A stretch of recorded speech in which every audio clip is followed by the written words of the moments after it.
तो कैसे हो मेरे प्यारे एनिमे लवर्स। तो आज हम एक्सप्लेन करने वाले हैं one of my favourite anime में से एक मैरिज टॉक्सिन्स का पार्ट 4। तो अगर आप लोगों ने इसके बाकी के पार्ट्स नहीं देखे हैं तो वो चैनल पे अपलोडेड हैं, तो उन्हें देख लेना। तो चलिए शुरू करते हैं। इसलिए किम्मी जैसे किसी को अपने फैमिली में शामिल करना उसके ब्लड लाइन को सिर्फ कमजोर ही करेगा, लेकिन जीरो को बिल्कुल पसंद नहीं आता कि डोगो किम्मी के बारे में ऐसे बात करे जैसे वो कोई बेकार चीज हो। इसी वक्त समुद्र में किनोशुकी और पीची अभी भी बोट पर होते हैं। तभी पीची देखता है कि पानी से एक छोटा सा स्क्विड बाहर निकलता है। उसे तुरंत समझ आ जाता है कि कुछ गड़बड़ होने वाली है। वो बिना देरी के किनोशुकी को पकड़कर उसकी हिफाजत करता है। अगले ही पल स्क्विड जोर से ब्लास्ट हो जाता है। उधर जीरो की तरफ कोटा को अचानक फिर से नई ताकत मिल जाती है। वो कई बर्ड्स को स्पेयर्स में बदल देता है, फिर उन सभी स्पेयर्स को जीरो की तरफ फेंक देता है। जीरो उन्हें देखकर हैरान रह जाता है, क्योंकि ये स्पेयर मास्टर का एक खास टेक्निक था। उसे समझ नहीं आता कि कोटा इसे कैसे यूज कर पा रहा है। असल में ये सब डोगो के एक्सपेरिमेंट का हिस्सा था। इसका मकसद अलग अलग ब्लड लाइन को एक बॉडी में जोड़ना था। अभी कोटा के अंदर स्पेयर मास्टर ब्लड लाइन का खून इंजेक्ट किया गया था। इस खून में कई सालों की स्पेयर टेक्निक्स की यादें मौजूद थी। इसी वजह से कोटा अब उन टेक्निक्स को यूज कर पा रहा था जो सिर्फ असली स्पेयर मास्टर नहीं कर सकता था। अपनी बर्ड टेक्निक्स के साथ मिलकर कोटा पहले से भी ज्यादा पावरफुल बन चुका था। जीरो समझ जाता है कि इसका कनेक्शन उस इविल प्लान से है जिसे पीछे रोकना चाहता था, लेकिन अभी उसके पास सोचने का वक्त नहीं था। उसके लिए सबसे जरूरी अपनी जान बचाना था। डोगो को पूरा यकीन था कि जीरो इस मुसीबत से किसी भी ट्रिक या ट्रैप से नहीं बच पाएगा, इसलिए वो अपनी मेड को बुलाता है ताकि दोनों मिलकर जीरो की हार देख सके। लेकिन तब उसे याद आता है कि उसने बाको को पहले ही पीची और किनोशुकी को पकड़ने भेज दिया था। दूसरी तरफ किनोशुकी और पीची समुद्र से बाहर निकलकर किनारे पर पहुंच जाते हैं। ब्लास्ट का ज्यादा असर पीची पर हुआ था, क्योंकि उसने किनोशुकी को बचाया था। इसी वजह से पीची बेहोश पड़ा होता है। किनोशुकी फैसला करता है कि पहले पीची को किसी सुरक्षित जगह पे ले जाना होगा, लेकिन तभी उसके सामने एक बहुत बड़ा सफेद भालू आ जाता है। भालू चुपचाप उसकी तरफ घूरने लगता है, फिर वो अपना पंजा उठाता है जैसे उस पर हमला करने वाला हो। लेकिन असल में वो भालू सिर्फ कुंफू का बहुत बड़ा शौकीन होता है। किनोशुकी उसकी मार्शल आर्ट्स की तारीफ करता है। उसके बाद वो धीरे धीरे वहां से निकलने की कोशिश करता है, लेकिन इतनी आसानी से बचकर निकलना मुमकिन नहीं था। उधर जीरो और कोटा की लड़ाई अभी चल रही होती है। कोटा एक फाइनल अटैक करने के लिए आगे बढ़ता है, लेकिन जीरो बिल्कुल शांत खड़ा रहता है। जैसे ही कोटा बर्ड बैट से वार करने वाला होता है, उसके सारे बर्ड्स अचानक ढीले पड़ जाते हैं। असल में जीरो ने पहले ही अपने खून में मसल रिलैक्सिंग पॉइजन मिला दिया था। जीरो उस पॉइजन से इम्यून था, इसलिए उस पर कोई असर नहीं हुआ, लेकिन कोटा और उसके बर्ड्स उस पॉइजन को शिकार बन गए। एक एक करके बर्ड्स बेहोश होने लगते हैं। मौका देखकर जीरो कोटा का चेहरा जोर से जमीन पर दे मारता है और उसे बेहोश कर देता है। कुछ देर बाद जीरो किमी को होश में ले आता है। वो कोटा के चोटों का भी इलाज करता है। थोड़ी देर में कोटा भी होश में आ जाता है। कोटा हैरान होकर पूछता है कि जीरो ने उसकी मदद क्यों की, जबकि वो उसे मारने की कोशिश कर रहा था। जीरो कहता है कि कोटा असल में बुरा इंसान नहीं है, वो सिर्फ बर्ड्स और बेसबॉल का दीवाना है। बीस्ट मास्टर ने उसकी आजादी छीन ली थी और उसे मजबूरन उसके ऑर्डर्स मानने पड़ते थे। कोटा का बस इतना सपना था कि वो अपनी टीम के साथ बर्ड बॉल खेले और एक दिन उस गेम को पूरे देश में मशहूर बना दे, लेकिन जीरो के सामने वो बुरी तरह हार गया। कोटा अपनी हार मान लेता है, साथ ही कसम खाता है कि अगली बार वो जीरो से कभी नहीं हारेगा। लेकिन डोगो कहता है कि उसके लिए कोई अगली बार होगी ही नहीं।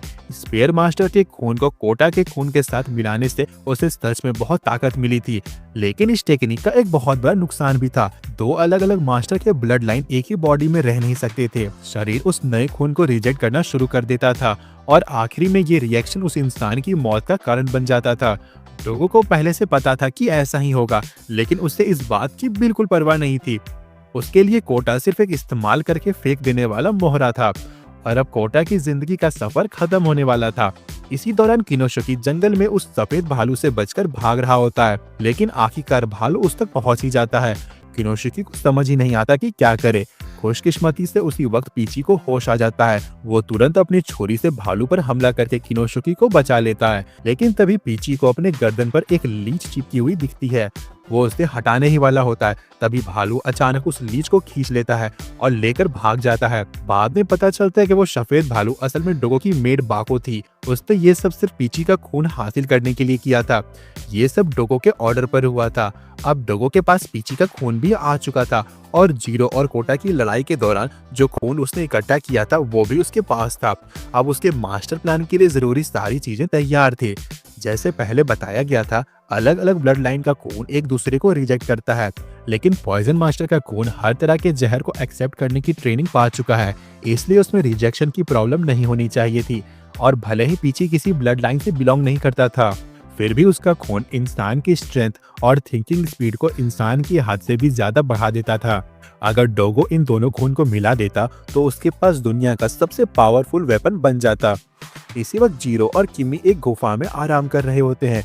जीरो चाहता है कि वो तुरंत बाहर जाकर फिर से मिशन शुरू करे, लेकिन किमी उसे रोक लेती है। वो कहती है कि पहले वाली लड़ाई के बाद उसका शरीर अभी पूरी तरह ठीक नहीं हुआ है। जीरो फिर भी बाहर जाने की जिद करता है। तब किमी उसे अपनी गोद में खींच लेती है। वो कहती है कि कम से कम उसे देखभाल करने दो, क्योंकि वो बस किसी न किसी तरह उसके काम आना चाहती है।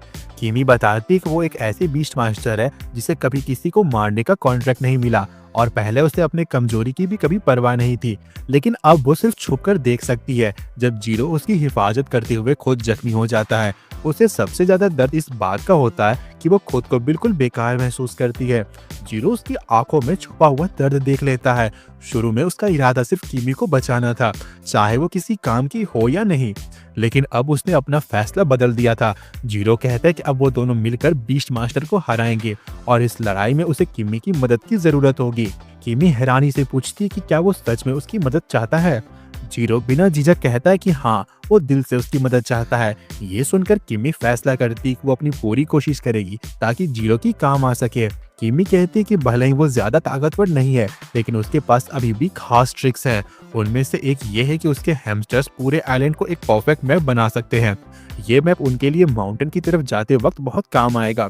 इसके अलावा किमी कहती है कि वो जीरो के लिए अपने हाथों से खाना भी बनाएगी, क्योंकि आइलैंड पर आने के बाद से उसने कुछ भी नहीं खाया था। जीरो उसे रोकने की कोशिश करता है। वो कहता है कि वो सिर्फ वही खाना खाता है जो खुद बनाता है, लेकिन उसके रोकने से पहले ही किमी अपने सारे हैमस्टर को एडिबल प्लांट्स ढूंढने भेज देती है। कुछ ही देर में हैमस्टर सारे इंग्रेडिएंट्स लेकर वापस आ जाते हैं। थोड़ी देर बाद किमी जीरो के लिए गर्म खाने का एक बाउल तैयार कर देती है। वो अपने हाथों से जीरो को खिलाने लगती है, लेकिन जीरो मुंह खोलने से हिचकिचाता है। उसे अपनी ट्रेनिंग की बातें याद आ जाती है, जहां उसे हमेशा सिखाया गया था कि कभी किसी और के हाथ से खाना मत खाना, क्योंकि उसमें जहर हो सकता है। लेकिन जीरो जानता है कि किमी कभी उसका नुकसान नहीं करेगी, इसलिए अपनी पॉइजन मास्टर इंस्टिंक्ट्स को दबाकर वो एक बाइट खा लेता है।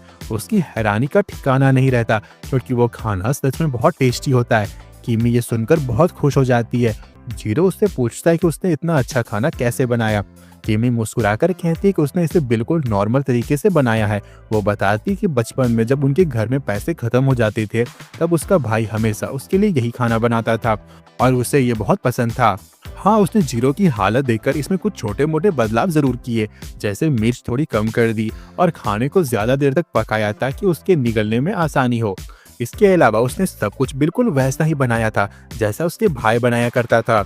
उसका भाई एक दिन अचानक बिना कुछ बताए गायब हो गया था। जीरो खाना खाने के बाद किमी का दिल से शुक्रिया अदा करता है। वो कहता है कि ये उसकी जिंदगी का सबसे अच्छा खाना था। ये सुनकर किमी बहुत खुश हो जाती है। तभी जीरो की नजर किमी के चश्मे पर पड़ती है। वो कहता है कि उसके ग्लासेस बिल्कुल उसके अपने ग्लासेस जैसे लगते हैं। ये बात सुनकर किमी शर्मा जाती है। वो जल्दी से कहती है कि ये सिर्फ एक कोइंसिडेंस है। उस रात दोनों गुफा में सो रहे होते हैं, लेकिन अचानक जीरो को महसूस होता है कि बाहर कुछ गड़बड़ है। वो तुरंत उठकर केव के बाहर चला जाता है। बाहर पहुंचकर वो देखता है कि डोगो के भेजे हुए कोला मास्टर्स उसका इंतजार कर रहे हैं, और उन सबको भी डोगो की ब्लड लाइन फ्यूजन टेक्निक से और ज्यादा पावरफुल बना दिया गया था। कोआला मास्टर्स को पूरा यकीन था कि अब वो आसानी से जीरो को हरा देंगे, लेकिन जीरो नहीं चाहता था कि किमी की नींद खराब हो। वो जानता है कि पिछले कुछ दिनों से किमी बहुत मुश्किलों से गुजर रही है, इसलिए वो चाहता है कि उसे आराम करने दिया जाए। इसी वजह से जीरो फैसला करता है कि वो सबको जल्दी और बिना शोर मचाए हरा देगा। कुछ ही देर में वो सारे कोला मास्टर्स को हरा देता है। लड़ाई के बाद जीरो बहुत जख्मी नहीं होता, लेकिन उसका शरीर अभी पूरी तरह ठीक ना होने की वजह से वो काफी थक जाता है। वो वापस केव के अंदर जाकर सोने ही वाला होता है। तभी उसे एहसास होता है कि वो बाहर लड़ रहा था, तब कोई चुपके से केव के अंदर आ चुका है। अंदर जाकर वो देखता है कि डोगो आग के पास बैठा हुआ है। वो किमी के बनाए हुए बचे हुए खाने का टेस्ट ले रहा होता है। डोगो मुंह बनाकर कहता है कि ये खाना बिल्कुल बेकार है। वो कहता है कि जीरो ने इसे दुनिया का सबसे अच्छा खाना बताया था, इसलिए उसने सोचा कि ये बहुत स्पेशल होगा, लेकिन ये तो सिर्फ जंगल के पौधों से बना हुआ एक सादा सा बाउल निकला। जीरो गुस्से में डोगो से पूछता है कि उसने किमी के साथ क्या किया है। डोगो आराम से जवाब देता है कि उसे रोमांटिक मोमेंट्स बिल्कुल पसंद नहीं है। उसने देखा कि जीरो और किमी एक दूसरे के करीब आ रहे थे, इसलिए वो उसके पास आ गया था। डोगो कहता है कि जब जीरो बाहर बिजी था तब वो किमी को मारने के लिए आया था। वो जीरो के सामने किमी का टूटा हुआ चश्मा दिखाकर उसका मजाक उड़ाता है। वो कहता है कि जीरो किमी को बचा भी नहीं सका। ये देखकर जीरो का गुस्सा अपनी हद पार करने लगता है, लेकिन अचानक डोगो जोर से हंस पड़ता है। वो कहता है कि ये सिर्फ एक मजाक था, उसने किमी को नहीं मारा है। किमी अभी भी आइलैंड पर कहीं जिंदा है। डोगो कहता है कि असल में उसका निशाना किमी नहीं है, उसे सिर्फ जीरो का और खून की जरूरत है। वो बताता है कि जितना जीरो मौत के करीब पहुंचता है उतना ही उसका खून दूसरी चीजों को रिजेक्ट करना कम कर देता है, और वही उसकी ब्लड लाइन फ्यूजन टेक्निक का पूरा करने की असली चाबी है। इसलिए डोगो जीरो से कहता है कि अगर वो किमी को बचाना चाहता है तो अपनी पूरी ताकत लगा दे। जीरो कुछ पल तक बिना कुछ बोले खड़ा रहता है, फिर अचानक वो सीधा डोगो की आंखों पर हमला कर देता है, लेकिन डोगो फुर्ती से एक तरफ कूदकर बच जाता है। उसने पहले से ही कई ब्लड लाइन फ्यूजन वाले बीस्ट मास्टर को तैयार करके रखा था। अब वो सब जीरो को रोकने के लिए उस पर एक साथ हमला कर देते हैं।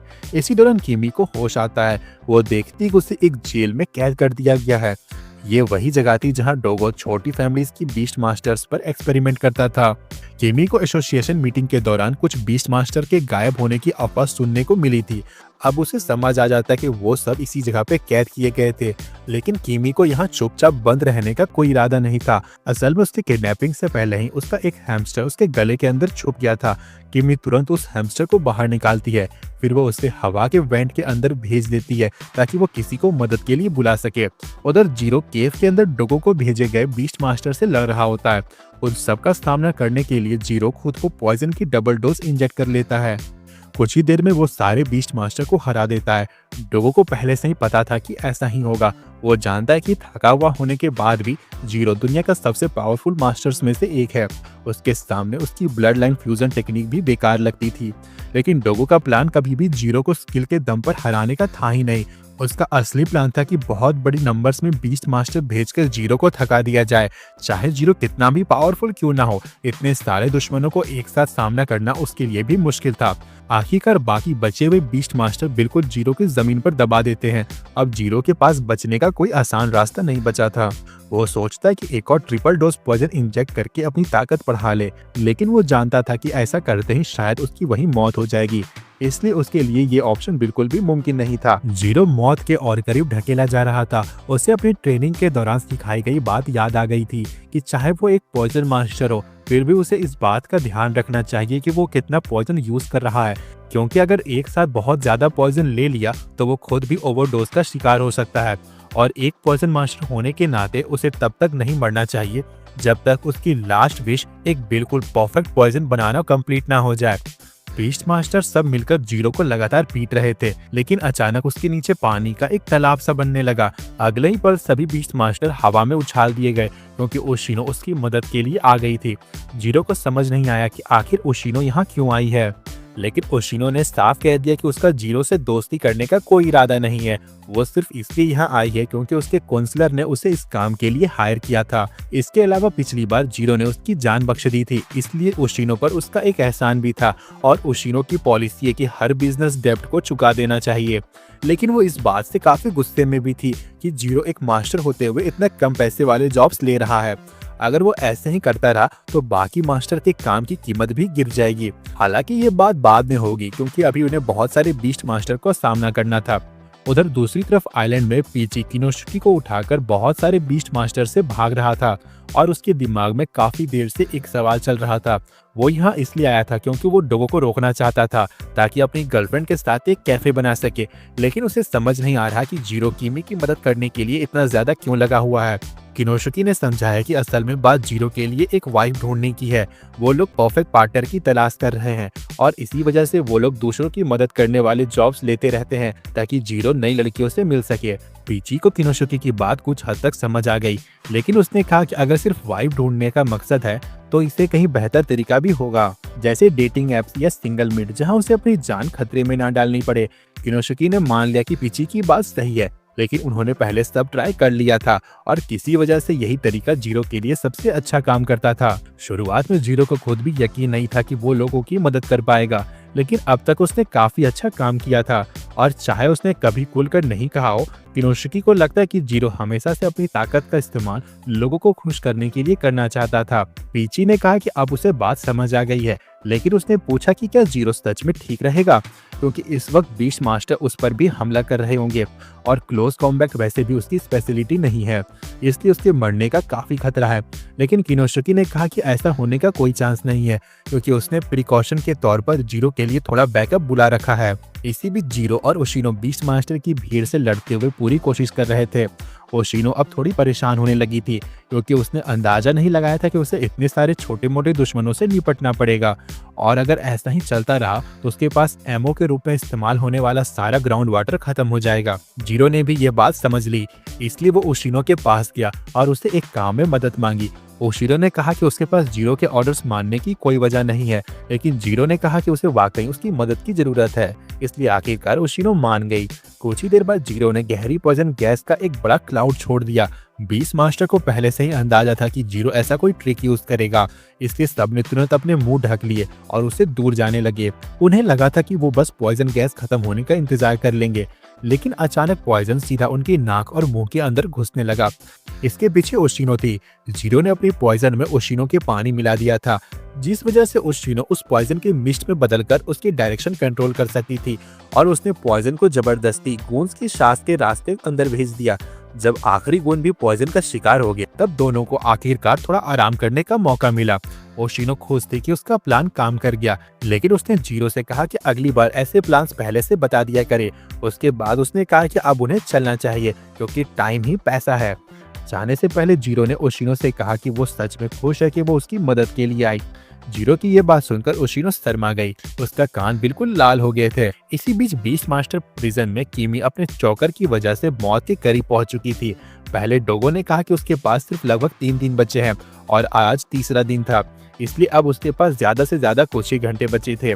सांस लेने में दिक्कत होते हुए किमी को अपना बचपन याद आया, जब बीस्ट क्लैन ने उसे एक बोरी ड्रग डीलिंग ऑर्गेनाइजेशन में स्पाई बनाकर भेजा था, लेकिन वो पकड़ी गई थी और ड्रग डीलर्स उसे ओवरडोज देने वाले थे। उसके बाद वो उसके ऑर्गन्स निकालकर ब्लैक मार्केट में बेचने वाले थे। किमी कभी भी ये काम करना नहीं चाहती थी, लेकिन उसके भाई के गायब होने के बाद क्लैन के लोगों ने उसे मजबूर कर दिया था। जब ड्रग डीलर्स उसे ड्रग देने ही वाले थे, तभी अचानक दरवाजा जोर से उड़ गया और एक यंग जीरो अंदर आ गया। उसने बिना वक्त गवाए हर एक ड्रग डीलर को खत्म कर दिया, लेकिन जैसे ही किमी उसकी जान बचाने के लिए उसका शुक्रिया अदा करने वाली थी, जीरो ने उससे कह दिया कि उसे ये सब उसके लिए नहीं किया, उसे सिर्फ जॉब मिली थी और उसने हमेशा की तरह बस उसे पूरा किया था। लेकिन जीरो के ठंडे बर्ताव की वजह से किमी को वो बहुत कूल लगा और उसी पल उसने फैसला कर लिया कि जीरो की नंबर 1 फैन बनेगी। साथ ही वो ये भी समझ गई कि अंदर से जीरो एक इमोशनल मैस था, इसलिए अपनी फैंटेसीज उस पर थोपना सिर्फ उसके साथ गलत होगा। लेकिन कई सालों बाद जब उसे सबसे ज्यादा मदद की जरूरत थी, तब जीरो एक बार फिर उसके सामने आया और इस बार उसने अपनी मर्जी से उसकी मदद करने का फैसला किया। किमी ने तय कर लिया कि वो यहाँ बेकार बैठकर जीरो को अपनी जान खतरे में डालते हुए नहीं दिखेगी, इसलिए वो जोर लगाकर दोबारा खड़ी हो गई और सीरियस के वापस आने का इंतजार करने लगी, जो उसकी मांगी हुई मदद लाने गया था। कुछ ही देर बाद सीरियस वेंट के अंदर से कुछ रैट्स के साथ वापस आया। किमी ने कुछ देर उन रैट्स से बात की और वो सब उसकी प्लान में मदद करने के लिए मान गए। इसके बाद सभी रैट्स दोबारा वेंट्स के अंदर घुस गए और अपने बाकी रैट दोस्तों को मैसेज पहुंचाने लगे।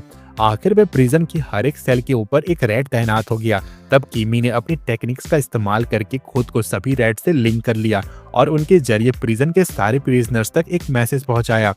उसने सबको उसके साथ मिलकर प्रिजन ब्रेक करने का इनविटेशन दिया।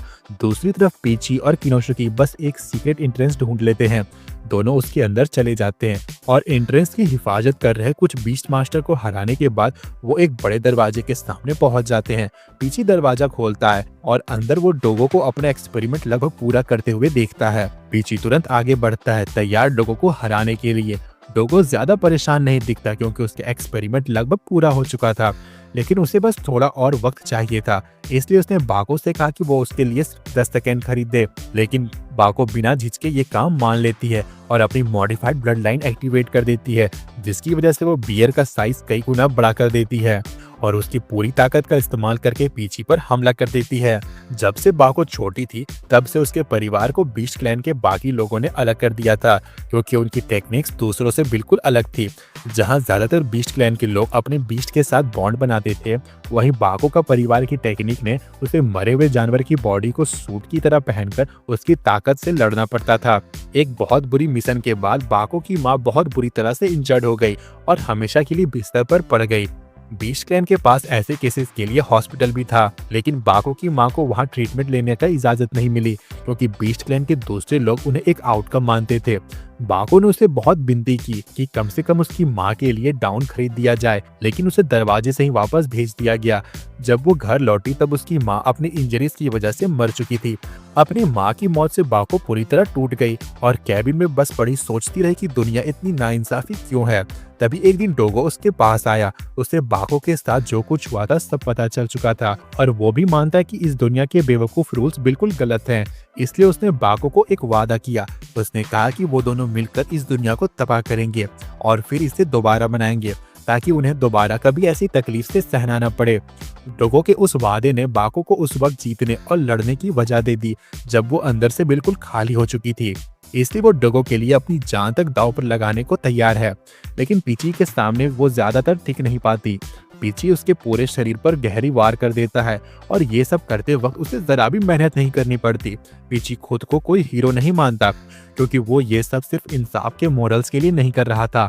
उसे सिर्फ ये बात पसंद नहीं थी कि डोगो लोगों की बलि चढ़ाना चाहता है, इसलिए अब उसे डोगो को मारना ही पड़ेगा। लेकिन जैसे ही वो ये बात कहता है, डोगो उसकी बात को पूरी तरह नजरअंदाज कर देता है और बाको के जख्मी शरीर को उठाने चला जाता है, क्योंकि पीची अब बहुत देर कर चुका था। बाको डोगो से माफी मांगती कि वो इतनी बुरी हालत में पहुंच गई, लेकिन डोगो उससे कहता है कि माफी मांगने की कोई जरूरत नहीं है, क्योंकि उसने उसे वही वक्त दे दिया था जिसके उसे अपनी मास्टरपीस पूरा करने के लिए जरूरत थी। एक ऐसा बीस्ट जिसके अंदर 93 बड़े और छोटे बीस्ट क्लैन मेंबर्स का खून था और साथ ही जीरो और पीची समेत 6 मास्टर का भी खून था। डोगो कहता है कि उसने ये बीस्ट खास तौर पर बाको के लिए बनाया है। जैसे ही बीस्ट का शरीर ग्लास कंटेनर से बाहर निकलता है, डोगो बाको को उस बीस्ट के सर में बने एक होल के अंदर उतार देता है, ताकि वो अपनी टेक्निक का इस्तेमाल करके इस मॉन्स्टर का शरीर को कंट्रोल कर सके और उसकी पूरी ताकत को बाहर निकाल सके। इसी वक्त बाहर जीरो और ओशिनो अब भी बेस के अंदर घुसने की कोशिश कर रहे थे, लेकिन उनका रास्ता वेलरस यूज करने वाले बीस्ट क्लैन मेंबर्स ने रोक लिया। बदकिस्मती से उन लोगों के लिए वेलरस पानी में रहने वाले मैमल्स होते हैं और यहाँ बहुत ज्यादा पानी मौजूद था, जिनकी वजह से ओशिनो को उन पर अटैक करने के लिए काफी एमो मिल गया और उसने सिर्फ एक ही मूव में सबको हरा दिया। अब रास्ता साफ हो चुका था, इसलिए दोनों बेस के अंदर आगे बढ़ने लगे। इस समय लैब के अंदर पीची पूरी कोशिश के साथ बाको से लड़ रहा था, लेकिन उस मॉन्स्टर का शरीर इतना सख्त था कि उसकी नाइफ उसे नुकसान ही नहीं पहुंचा पा रही थी, इसलिए उसे किसी और चीज का वेपन बनाना पड़ेगा।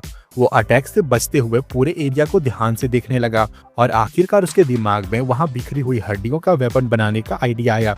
उसने एक बैकबोन को उठा लिया और उसे वाइप की तरह इस्तेमाल करके मॉन्स्टर पर हमला करना शुरू कर दिया, लेकिन वो हड्डियां उतनी मजबूत साबित नहीं हुई जितना पीची ने सोची थी। अब उसे समझ आ गया कि उसने मॉन्स्टर की शरीर की शक्ति और बाहर को कम आंका था और देखने से लग रहा था कि उस मॉन्स्टर का नर्वस सिस्टम अपने शरीर की ऊपर वाली लेयर्स को अपनी मर्जी से बदल सकता था। इसलिए डोगो के लिए ऐसा मॉन्स्टर बनाना आसान नहीं रहा होगा।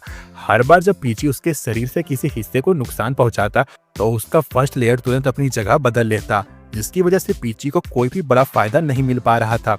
पीची समझ गया कि अगर उसे जीतना है तो उसे कुछ अलग और क्रिएटिव करना होगा, इसलिए पीची ने 2 और स्केलेटन्स उठाए और उन्हें मॉन्स्टर की आंखों पर जोर से दे मारा ताकि वो अंधा हो जाए।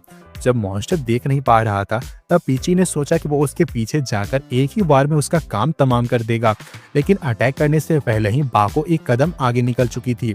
वो पहले ही काउंटर अटैक के लिए तैयार खड़ी थी। पीची इस बात से पूरी तरह हैरान रह गया और बस वक्त पर अपने हाथ उठाकर उस पंच को रोक पाया, लेकिन फिर भी उस अटैक से उसे काफी नुकसान हुआ। पीची को समझ नहीं आ रहा था कि इस मॉन्स्टर को हराना इतना मुश्किल क्यों हो रहा है। जब से उसने पहली बार ब्लेड उठाया था तब से ऐसा कोई भी दुश्मन नहीं था जिसे वो मार न सका हो, लेकिन इस बीस्ट की सबसे बड़ी ताकत ये है कि इसके अंदर पीची का खून भी मौजूद था, जिसकी वजह से बाको उसके सोचने का तरीका कॉपी कर सकती थी। मतलब पीची असल में अपने ही एक और भी ज्यादा पावरफुल वर्जन से लड़ रहा था, जो उसके हर मूव का अंदाजा उसके मूव करने से पहले ही लगा लेता था। पीची जितना ज्यादा अपने अगले मूव के बारे में सोचता उतनी ही इंफॉर्मेशन बाको को मिल जाती थी और इसी वजह से उसके लिए ये लड़ाई और भी मुश्किल होती जा रही थी। गाइस, अगर ये वीडियो आपको पसंद आती है तो प्लीज डू लाइक, शेयर और सब्सक्राइब। मैं इसका नेक्स्ट पार्ट कल डाल दूंगा।